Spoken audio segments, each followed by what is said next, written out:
Hello grandma TV స్వాగతం. అందరూ ఎలా ఉన్నారు? నేను బాగున్నానండి. ఈరోజు variety curry masala curry, capsicum masala curry. నేను క్యాప్సికమ్ తీసుకున్నాను 4. ఇక శుభ్రంగా కడిగి సన్నగా పొడుగ్గా ముక్కలు చేసుకోవాలి. అలాగే 2 ఉల్లిపాయలు కూడా చిన్న ముక్కలుగా చేసుకుని రెడీగా ఉంచుకోవాలి. ఒక గుప్పెడు పల్లీలు, ఒక 10 రెబ్బలు వెల్లుల్లిపాయలు, అలాగే చిన్నది ఎండు కొబ్బరి చిప్ప మరియు ఒక 2 స్పూన్లు నువ్వులు తీసుకున్నానండి. నువ్వులు కూడా కమ్మగా ఉంటాయి. బాండి పెట్టుకుని మనం ఈ బేసిన్లు వేగనివ్వాలి. అది వేగిన తర్వాత దాంట్లోనే మనం రెడీగా ఉంచుకున్న ఎండు కొబ్బరి అలాగే వెల్లుల్లిపాయలు వేసి వేగనివ్వాలి. తర్వాత నువ్వులు వేసుకోవాలి. నువ్వులు తొందరగా వేగిపోతాయి కాబట్టి ఎక్కువసేపు ఉంచకూడదండి, లేకపోతే మాడిపోతాయి. ఇవన్నీ వేయించేసుకుని మనం మిక్సీ పట్టుకోవాలి కాబట్టి మిక్సీ బౌల్లోనే వేసేసి ఉంచుకోవాలి. ఇవి చల్లారలోపు మళ్ళీ అదే బాండిలో 2 స్పూన్ల ఆయిల్ వేసుకుని దాంట్లోనే శనగపప్పు, మినపప్పు, అలాగే ఆవాలు, జీలకర్ర వేసి వేగనివ్వాలి. వేగిన తర్వాత మనం రెడీగా ఉంచుకోవాలి. ఉల్లిపాయ ముక్కలు వేసి వేయించాలి. ఇది వేగి బాగా పచ్చివాసన పోయే వరకు వేగనిచ్చి దాంట్లోనే ఒక స్పూన్ జీరా పౌడరు, ధనియా పౌడరు, కారం, అలాగే గరం మసాలా అన్నీ ఒక స్పూన్ చొప్పున వేసుకుని మనకి రుచి సరిపడా సాల్ట్ వేసుకోవాలి. వేసుకుని మనం రెడీగా ఉంచుకున్న క్యాప్సికమ్ ముక్కలు కూడా వేసి బాగా అడికి పైకి తిప్పి దాంట్లో పసుపు వేసి మూత పెట్టుకోవాలి. ఇది మూత పెట్టి మగ్గుతుందండి. మగ్గిన తర్వాత ఇది మగ్గేలోపు మనం మిక్సీలో రెడీగా చల్లారుతాయి.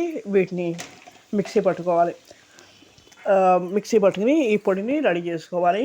మళ్ళీ ఒకసారి మూత తీసి ఇది అడికి పై కలిపి ముక్కల్ని కడిగి తిప్పుకుని మనం దీన్ని మగ్గనివ్వాలి. ఇది తొందరగా మగ్గిపోతుంది, ఎంతో టైం పట్టదు. ఈ కర్రీస్ నేను చెప్పేవన్నీ ఏంటంటే జాబ్ హోల్డర్స్కి, కొత్తగా నేర్చుకున్న వాళ్ళకి, అలాగే బ్యాచులర్స్కి ఉపయోగపడే రెసిపీస్ అని. ఇవి చూడడానికి టమాటా వాడలేదు, కానీ టమాటా వేసిన టైప్లో ఉంటుంది, కానీ టమాటా వాడలేదు. ఈ కర్రీ చాలా స్పైసీగా టేస్టీగా బాగుంటుంది. పిల్లల నుంచి పెద్దవాళ్ళ వరకు చాలా నచ్చుతుంది. ఇది మీరు కూడా ఒకసారి ట్రై చేయండి. ఎలా ఉందనేది మీరు కామెంట్ చేయండి, లైక్ చేయండి, షేర్ చేయండి, సబ్స్క్రైబ్ చేయండి. వ్యూస్ చూస్తున్నారు కానీ సబ్స్క్రైబ్ చేయడం మర్చిపోతున్నారు. అలాగే మీరు ట్రై చేసిన తర్వాత మీ ఫ్రెండ్స్కి, మీ ఫ్యామిలీ ఫ్రెండ్స్కి, మీ నేబర్స్కి, మీ రిలేటివ్స్ కూడా షేర్ చేసి వాళ్ళని కూడా కామెంట్ చేయమని చెప్పండి. వాళ్ళు కామెంట్ చేసుకున్న నేను వాళ్ళని చూసి నేను ఇంకా మరిన్ని మంచి వీడియోస్, మంచి రెసిపీస్ పెట్టడానికి అవకాశం ఇచ్చిన వాళ్ళు అవుతారు. ఇది ఎలా ఉన్నది మీరు షేర్ చేయండి, కామెంట్ చేయండి. మీరు ప్రతి వీడియోలు కూడా చూసి సబ్స్క్రైబ్ చేయడం మర్చిపోతున్నారు. తప్పకుండా సబ్స్క్రైబ్ చేయండి. ఇలా ఉడికిన తర్వాత మనం రెడీ అయిపోయిన తర్వాత బాగా మగ్గుతుంది. మగ్గిన తర్వాత దాంట్లోనే మనం రెడీగా ఉంచుకున్న పౌడర్ వేసి ఒక 2 మినిట్స్ పొయ్యి మీద ఉంచాలి. అది గ్రేవీలో బాగుంటుంది. ఎప్పుడు ఒకే రకంగా కాకుండా బోర్ కొట్టకుండా వెరైటీగా ఉంటుందని ఇలా చేశాను. ఇది టేస్ట్ చాలా చాలా బాగుంటుంది. సింపుల్గా ఉంది. ఎక్కువ మసాలా ఎక్కువ ఉండదు కాబట్టి ఎవరైనా తినడానికి పెద్దవాళ్ళ నుంచి పిల్లల వరకు లైక్ చేస్తారు. కొంతమంది మసాలా ఎక్కువ వేస్తే పడదు, కడుపులో మంట అంటారు. అలాంటి వాళ్ళకి కర్రీ వెరైటీగా ఉంటుందని ఇలా చేశాను. మీరు కూడా ఒకసారి ట్రై చేయండి.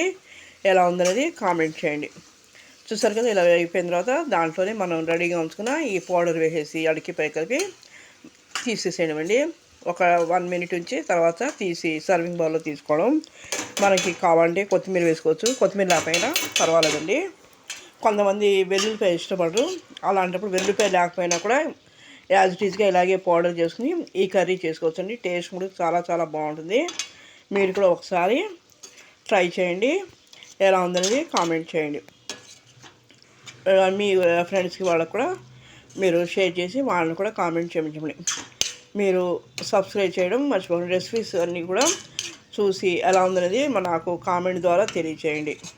మీరు చేసే కామెంట్ వల్ల ఇంకా మరిన్ని మంచి రెసిపీస్ పెట్టడానికి నాకు అవకాశం ఇచ్చిన వాళ్ళు అవుతారు. చూసారు కదా, ఇది పొడి వేసిన తర్వాత కూర అంతా ఇలా వస్తుంది. ఇది అన్నంలో చాలా చాలా బాగుంటుంది. వేడి వేయడానికి చాలా బాగుంటుంది. చపాతీలో కూడా బాగుంటుంది, కానీ అన్నంలోకి చాలా టేస్ట్ బాగుంటుంది. చిన్నపిల్లల నుంచి పెద్దవాళ్ళ వరకు అందరికీ నచ్చుతుందండి. వెరైటీగా ఉంటుంది, స్పైసీ ఉంటుందండి. ఓకే, థ్యాంక్ యూ అండి. లైక్ చేయండి. Okay, thank you.